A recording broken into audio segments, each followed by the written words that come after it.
Outer Orange. Привет! So here we have the Orfist deck. This is the Orfist Regis. This is set 10 Orfist. Honestly, this deck hasn't changed too much, so you have to do very little to upgrade it. I will say it's not my favorite version of the deck right now, but it does work. You get a lot of orders. You can kind of like really go aggro basically by the time you hit Persona. It's really cool. But let's go ahead and talk about the deck. Sleeves, I'm running the branded sleeves on this deck right now. They're just, my friend gave them, so I've been using them. And then for regular deck, I'm using the Neo Nectar. I believe this is Neo Nectar sleeves. I've had these sleeves on here for so long, it's not even funny. I think I've had them literally since set 3, both over and under sleeves. I really should probably change them at this point. I think they're getting kind of old. But anyway, let's go ahead and talk about the ride deck, and then we'll go into the actual deck. So first you want to start with the zero. The zero can be whatever you want it to be. This deck really does not care what zero you use, so you can just utilize any zero you want and kind of play the mind game there. Next we have Rotis. Rotis basically lets you search an order on place. You just get a free order, and this deck wants 2 orders basically all the time, so you really want to utilize his effect there. Grab basically the order you need. Next we have Combine Rusher. Combine Rusher is in here to kind of help with the hand a little bit. This deck really struggles with hand, especially now because we don't have room for Thumperino anymore. So you really want to utilize this, and because it's in ride deck, you can Soul Blast him out and then instantly call him out. So it's just a free card on the board basically for a Soul Blast. So he's pretty useful there, and then he gets additional power if your opponent's on grade 3 or greater. So that's pretty nice for later games. And then last but not least, we have the Orfist Regis. On place, you can play an order for free from your drop, so that's really cool. So you want to set up your drop basically, and then on attack, you can discard a card, counterblast, and basically call a free token. Every 2 world orders in your order zone. So this is the token. As you stack by 2s, you multiply how many tokens you call out, and towards late game this deck gets pretty insane. Going into the orders, I run 4 of the grade 3 order. This is the one that says Soul Blast 2. Basically any token called the turn of gets 5k, and this does stack, so your tokens can go all the way to 20k very easily, and you can play this for free with this, and usually that's where you want to do it because it's pretty heavy on soul. And then next we have the draw order. This is just a Soul Blast to draw card. Basically you just want to usually utilize it with this. You want to play this from drop and play this from your hand, and that way you get the Combine Rusher back. You draw a card and instantly get Combine Rusher on the board, and then you just keep drawing basically. And then last but not least, we run the token order. Just says counterblast to call a token. You just CB call a token basically, so you just want to apply that again with the grade 3 order. And yes, I run 10 total.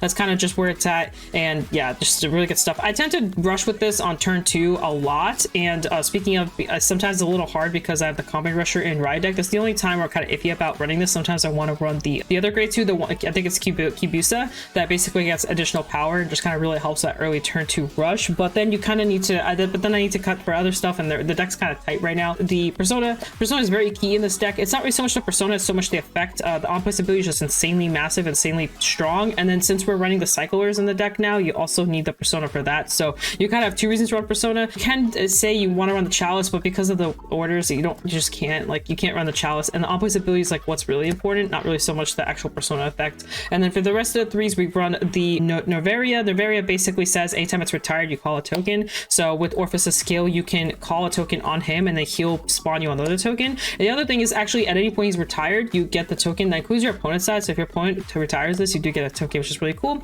He does have a secondary effect. He gets 2k for every order in your order zone, so at magic number is definitely 5. At 5 he gets additional 10k, so under Persona he is 33.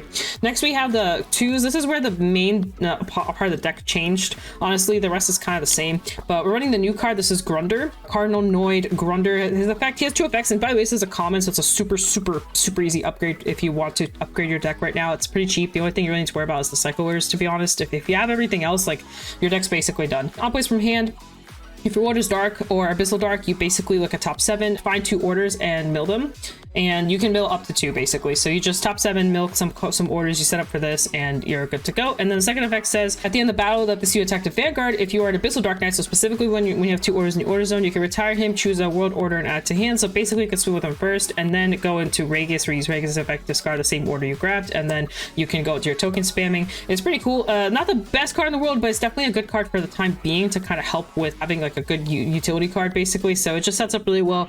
Grabs from drop, all this kind of fun stuff. And then we're on the cycle. You can make this the 4th copy if you want. Honestly, it's not a bad idea. Just keep in mind of the soul that you're using, so just keep track of your soul if you're going to go down this route. But basically, if you discard during ride phase, you can Soul Blast Bomb deck this to draw a card, and the second effect says when it's placed, blast. If you Persona Road, you can search your deck for another order and then add it to hand, and then you can play 2 orders that turn. So basically, with Persona turn, this and this, you get to play 3 orders in 1 turn, which is pretty nice because you can get to 6 on your persona turn, and that way you'll be calling 3 tokens, and this will have 15k power on it, which is actually just very versatile, very aggro, very aggressive, but you usually will have to kill on that same turn, which is kind of like the risky and the scary part of the deck. But that's that. And then, like I said, you can make this 4. It's not the end of the world. I think either way works. The only reason I run this at 4 is because this is online on turn 2, and this is online on like turn 5, turn 4. Like, it's online pretty late. If I happen to draw these later, I'm fine, but if I draw them early, they're kind of awkward sometimes, whereas this, if I draw at any point, it'll just be a useful card, so that's why I run this at 4. Round 2 Bobo, this could be the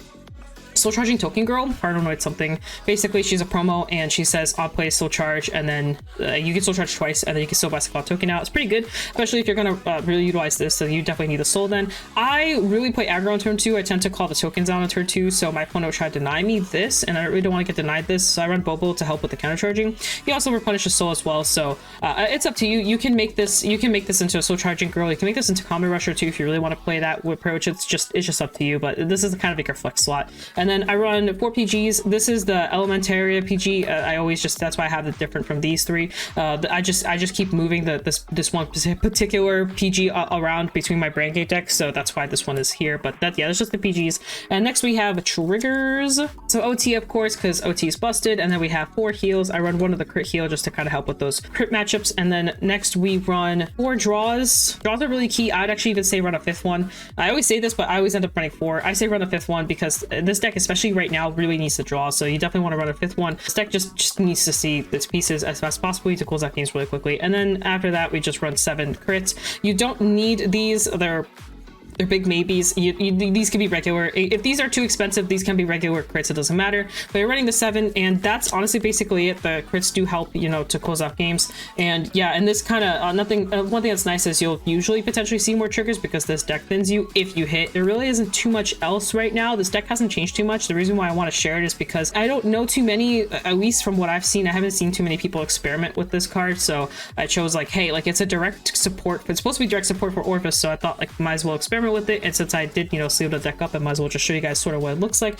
I think it's a very fun deck. I do think it's a little clunky right now. It feels a little clunky. It's definitely, I closed the game on turn 4. Basically the turn you Persona Ride is the turn you should be closing game. If you don't close the game on Persona Ride, you're usually dead. You won't have the hand or sustain to usually carry through into a 3rd turn unless you heal out. I mean a 2nd Persona turn unless you heal out. If you heal out, that's a different story, but if you're not healing out, you're kind of stuck. If you heal out, you probably will win the game, I guaranteed at that point, because on the 2nd Persona turn you have even more orders and the deck gets even faster. This deck, the way the game goes, just gets more insane. So especially if you're not bricking and you're seeing your orders and everything, you'll find yourself just like in a really good spot. So this is my set 10 order Orfist order thing. If you tried it or tried other different variants or tried other cards, please let me know below. Like and subscribe, don't forget to do that. It does help me. Do not forget to shop at 50cards.shop as well. Code Orange for any of the necessities that you may need for set 10 or coming up for festival collection that we have happening, which has a lot of exciting cards in there, new OTs, new shield value, a bunch of cool stuff. So I'm actually really hyped for that set. We got a bunch of lyrical stuff coming out, so I'm really excited for that. So let me know your thoughts on all that kind of stuff below. Like I said, if you built your Orfist deck, let me know below how you've been building it. How have you been enjoying set 10? Have you been changing it up? Are you playing more control? You're playing it more aggro?